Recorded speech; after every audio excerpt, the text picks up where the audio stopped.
everyone, and welcome back to Women Power Impact, a podcast where we discuss women doing impactful work in the community to empower other women and marginalized communities. Today, we are speaking with Ebony Flowers and Ayana Toukam from New Voices, a Black and queer-led organization focused on advancing reproductive justice. Ayana and Ebony, thank you so much for being here today. Can you go ahead and introduce yourselves? Of course. My name is Ayana Toukam. I am the community organizer for Pittsburgh. So I do the Pittsburgh work. We have three different sites, but I work in Pittsburgh. Hello, everybody. My name is Ebony Flowers. I am a policy analyst here in Pittsburgh. All right. Perfect. Thank you so much. So now we can just head straight into the questions. So the first I have is, what is the reproductive justice movement specifically? I'll jump in. The reproductive justice movement is a framework and it encompasses everything that makes women or people who they are. So it's the complete physical, mental, spiritual, political, social, economic well-being of women and girls. Um, some of the tenets are the right to have a child, the right not to have a child, the right to parent the way that you want to, and to also have freedom to choose with birthing options that you have is definitely more encompassing than reproductive rights, which I prefer reproductive justice more than reproductive rights. But I'll let Ayana jump in and yeah, I'll stop. Yeah. So it's basically what Ebony said. It's a Black feminist framework. So it does include the tenets of the right to have children, the right not to have children, and the right to raise your children in a safe place. So yeah, she said everything. She did great. Awesome. Because I was very curious because we had a guest on the podcast before and she was from Planned Parenthood. And we were talking with her, she kind of broke it down and was like, reproductive justice is this kind of separate thing that emerged from Black women. And I was very interested to hear more about it. So perfect. So as part of New Voices, what work does the organization do in the community? What do you guys find yourselves doing on a daily basis? Well, on an overall, I would say we mobilize around Black women, Black queer people, and Black marginalized people. So that's like a bird's eye view. But we work in different departments. So my department does a lot of work around the community as far as engagement and events and stuff like that, but also like information sharing, resource sharing. As far as what we're working on right now, we're getting ready to launch our space called called People's Portal. And so what that is it is a space where we're going to have an opportunity to focus on community care. We're going to have the opportunity to focus on political education, and we'll be able to do some resource sharing. Another thing that we do is a lot of leadership development. And so we have a leadership development that we're about to launch pretty soon as well this spring. And so that is going to be specifically, it's called Defend Our Kin. So I'll say that. And so we're going to talk about Black feminist frameworks. We're going to talk about the things that we just talked about. So it's going to be very exciting. It's going to be lit. And I'm excited. And I know that Ebony has some cool things that their department is working on as well. Yeah, everything that Ayana said, I specifically work in the policy department, and my job is to follow local policies in Pittsburgh and synthesize that information and translate that to staff and community members. And what we're focused on this year is political education, and we are developing something similar to what Ayana and them are developing, but ours is called Imagining New Worlds. And this will focus on leadership development as well as political education, where we'll get people from the community to come in and learn from us. And that is our way of giving back and sewing back into the community where we have more people like us out there doing the work. Um, so there's that. We also do some digital campaign work that I wanted to like share and list. We just did a digital campaign that was centered around discussing things around the framework that we just discussed. And one of the things that we did was we gave away a pleasure box. We were talking about, so ours was called We Deserve. And so it was really nice. And I know that Ebony as well, they did one as well. And so it was like I'll let her tell what she shared. But so basically we just really share information and give people opportunities to expand their awareness around these different issues. Yeah, I won't add into any more on that, but everything she said is correct, the same. I'm really excited where we're at as an organization and what we're putting out and the mutual aid that's going out because it's definitely needed, especially in this current time frame. So I think us really pivoting to just sewing back into the community and doing all giving out mutual aid and just having fun and also connecting that back into our Black culture to make sure that we're a community that knows what our community wants and make sure that we're connecting that way. Yeah, I love that. And kind of going along the same vein, what drew you to work for New Voices and kind of in this movement specifically? Was it something like from childhood? What naturally led you guys here? Well, for me, what drew me was New Voices for Reproductive Justice actually started in Pittsburgh. So, like I mentioned, we have a site in Philadelphia. We also have a site in Cleveland.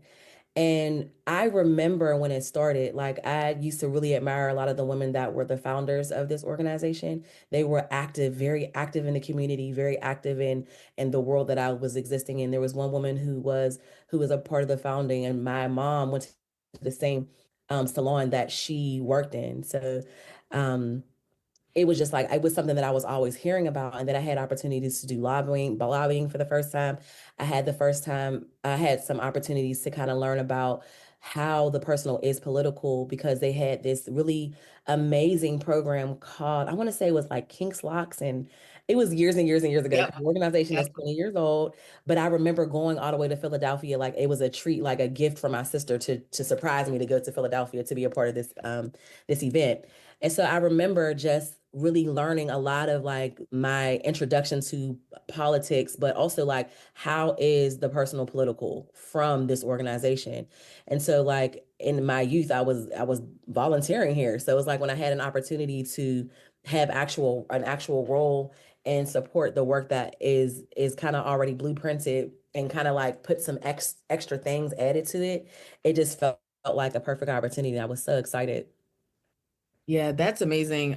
Bringing up the Kinks, Locks, and Twists events, that is very vintage, New Voices, but it was I wish we could bring it back, but I'm not gonna say anything, but I just think that it was one of those things that was just very special. Nobody did it, and New Voices was the first. So Not like that, for yeah. sure. You're right about that, Ebony. It was so Yeah. good. Maybe we can put a little bird out there like we need to bring that back. But Listen. what drew me to this work is my background is in environmental justice and environmentalism, and I worked for really big nonprofits that focused primarily on that. I won't call their names, but it was heavily white led, and I really got frustrated about how they were going about being, good for the environment, being better for the environment. And it did not have the framework of including everyone in how we should do that. And what drew me to New Voices was the intentional thought behind strategizing and working alongside the Black community to create something. And that's why I love working here. That's incredible. So as you guys work a lot in the community, and you also mentioned earlier giving back to the community, hosting these events, giving this information, that's the way you give back. But how can people in the community support your efforts as an organization? So I think one thing that is very valuable is time. And I think showing up to our events, we're still structuring our volunteer portal and how we're going to go about that. But just showing up to our events and supporting our efforts is one way you can do it. Follow us on social media and see what we have going on. Yeah, I think those are two of the main things if Ayana has other ideas. Yeah, I think everything that Ebony said. In addition, I think like just I feel like take responsibility for the information that you want to learn and the things that you want to get deeper into. Like, so we have a lot of leadership programs that are going to be coming out from each department. So besides the COE, which is community engagement, that's where I work. That's the department that I work within. And then Ebony, she works into, the political analyst and policy and things like that. Sorry if I jammed that up. We It's had okay. a little shift recently, so I'm still trying to get the language.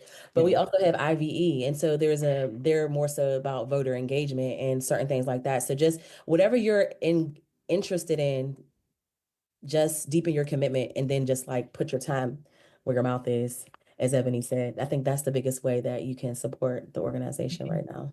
Absolutely. And if you don't have the time or, the wherewithal to do all of that, and if you got the coins, hey, donate. I think that's also another way. If you don't have any of those other options, but you got the coins, we would love a donation. Yeah. Yeah. And share with the homies. Yeah, absolutely. Yes. And we will putting, after the podcast is published, we'll be putting all the links and everything so that people are definitely aware for the website and just for greater information.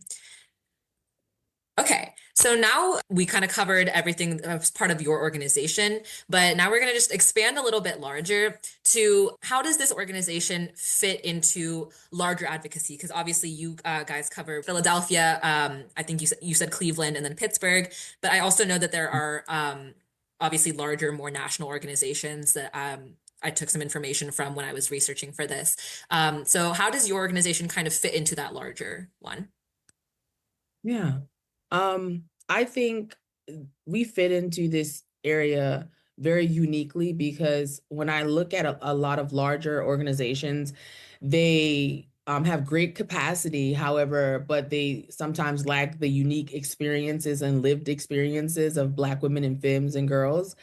And with New Voices being concentrated in that, I think we have such a really great way of disseminating that information that's specific for that group, our group of people. And a lot of them do also focus primarily on reproductive rights. And as me and Ayana said earlier, that's totally different from reproductive justice.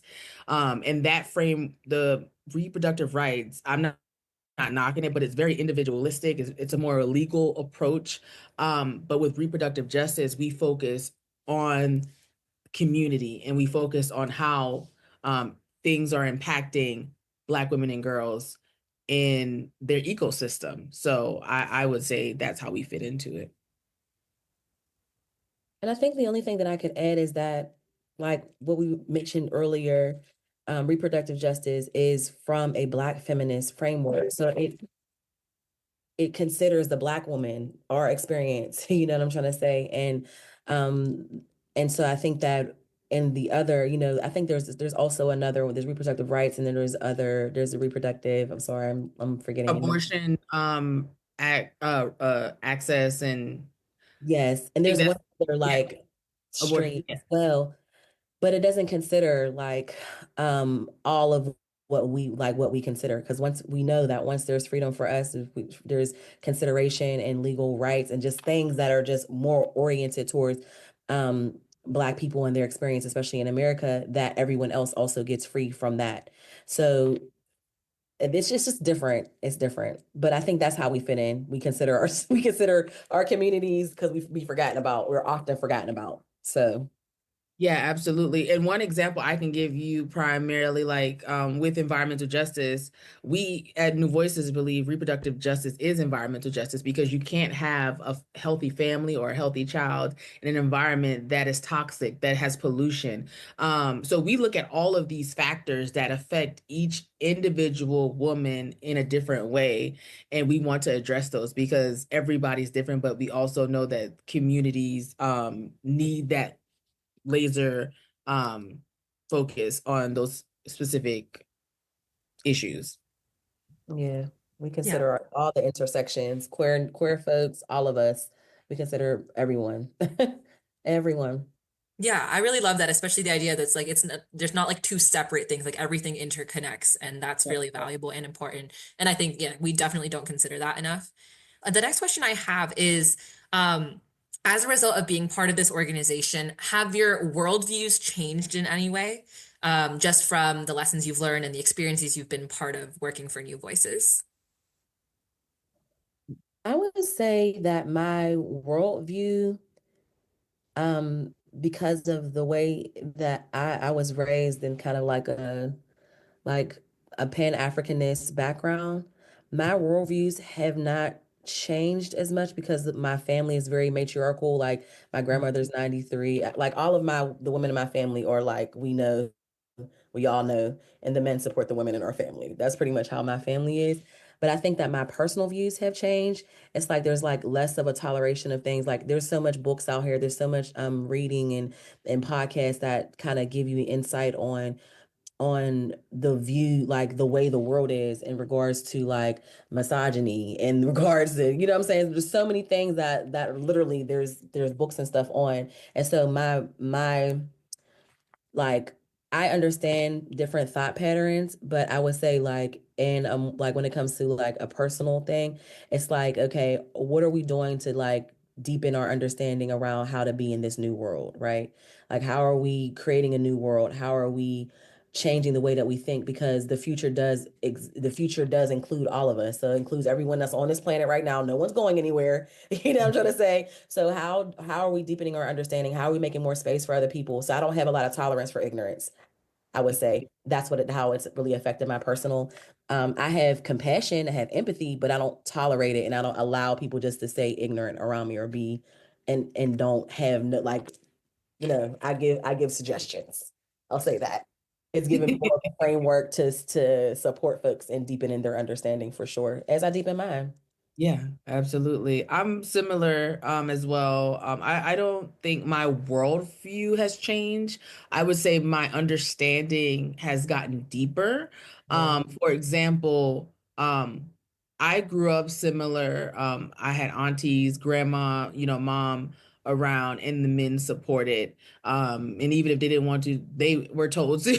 But things happen, like, that I didn't have the language for. Things happened to me and happened to the women in my family, and we knew it wasn't right, we knew it was wrong, but we may not have the language to explain why it was wrong and what it was. Like, for example, massage no, I always have a hard time saying this word, massage noir, where you don't like black women, but we felt it, we felt the hate, we felt the dislike, we felt all these things, but I may not have the language to, but now I do. Sometimes I mess up saying the word, but I have the language, I know that, yes, there's misogyny, but then there's a different type of misogyny against black women. It's just different. But and I know that I should have the right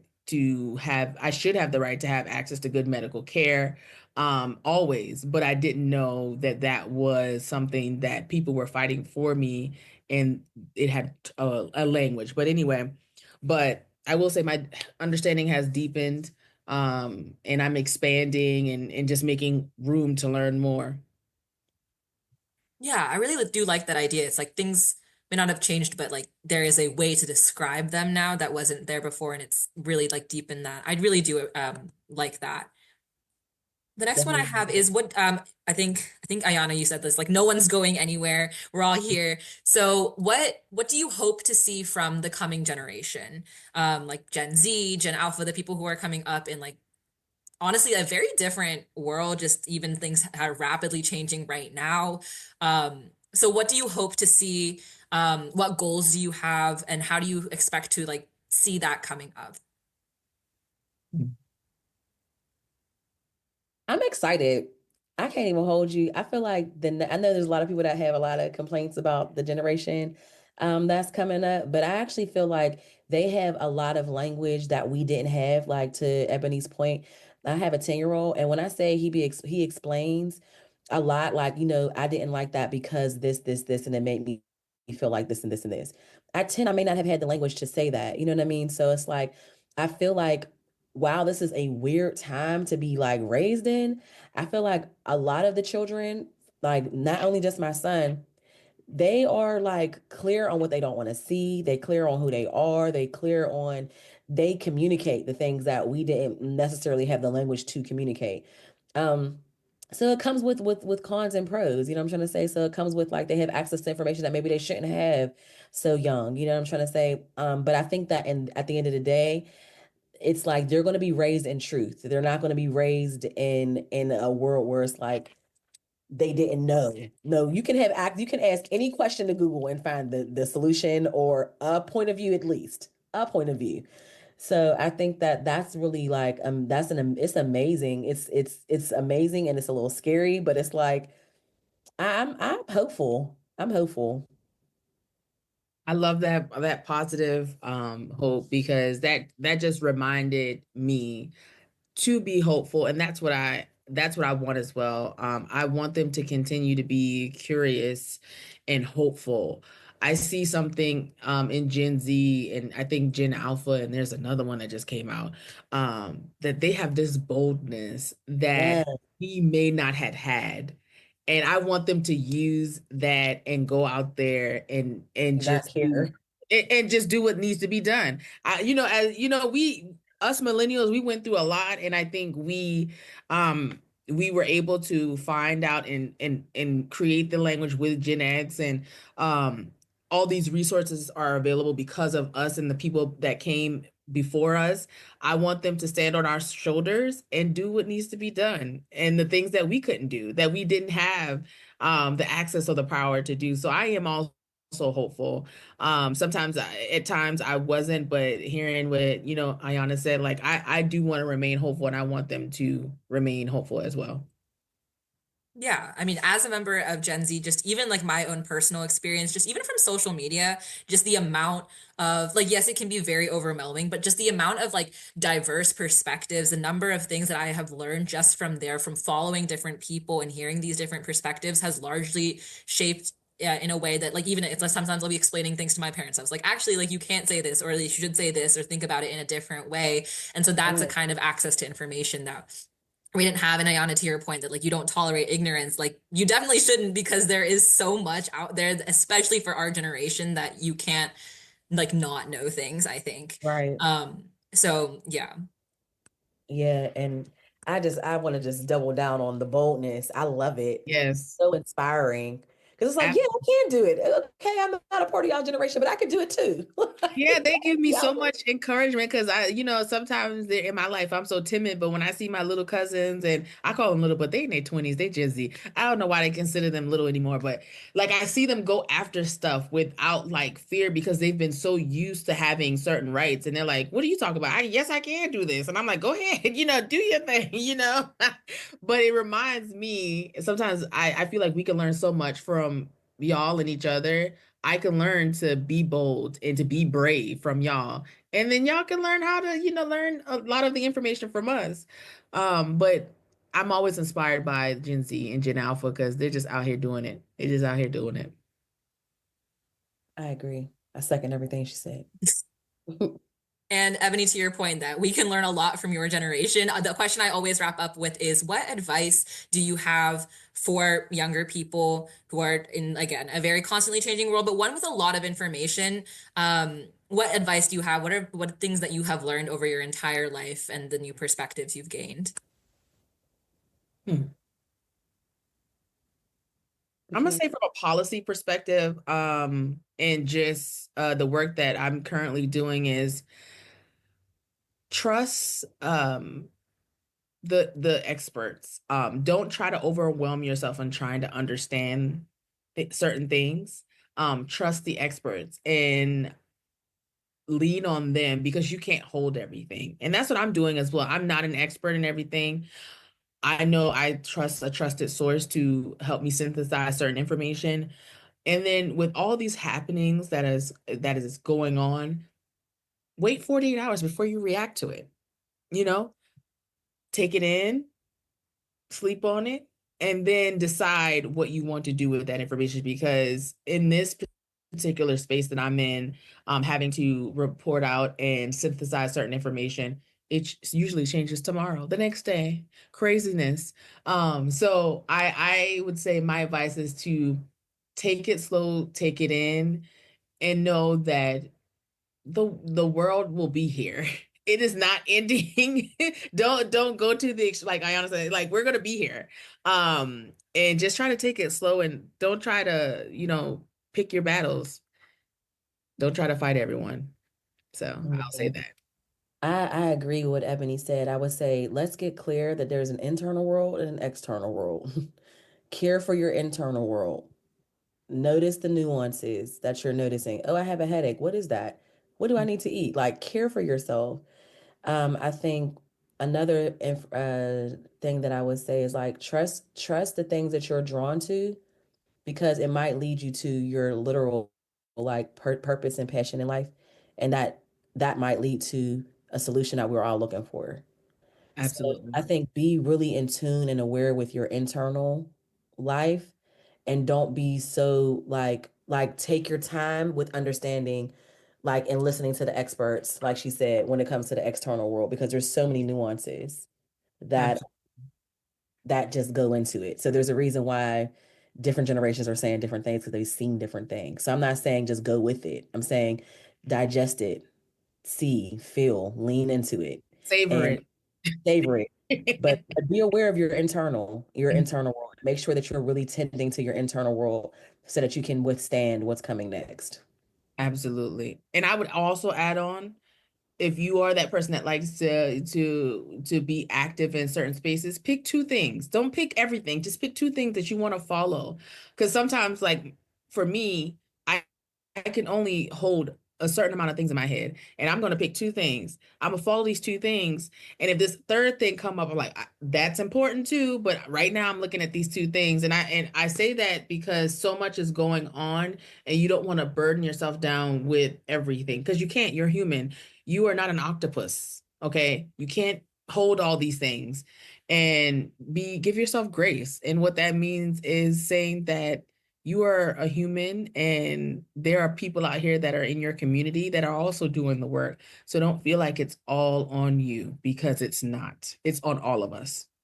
Yes, that leads me to a good point. Collaborate.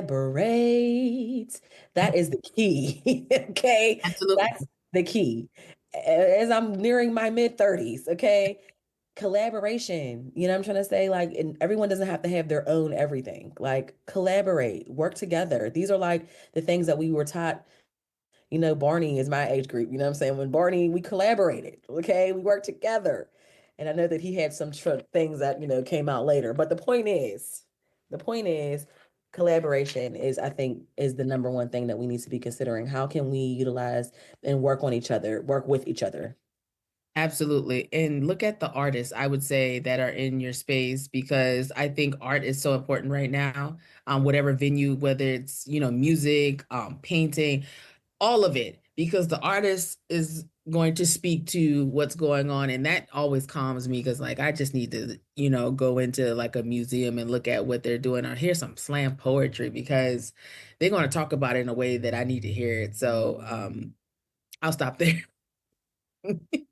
No, I absolutely love all of that. And it's honestly comforting to hear, especially when you're like, just kind of like take a moment and don't have the pressure to be in absolutely everything. Because I think, especially as a high schooler who's like nearing like college and everything, it's even all of that stress plus like all my passions, everything I care about in the world, everything kind of just like crashing together. And sometimes I'm like, oh my God, I can't handle it at all.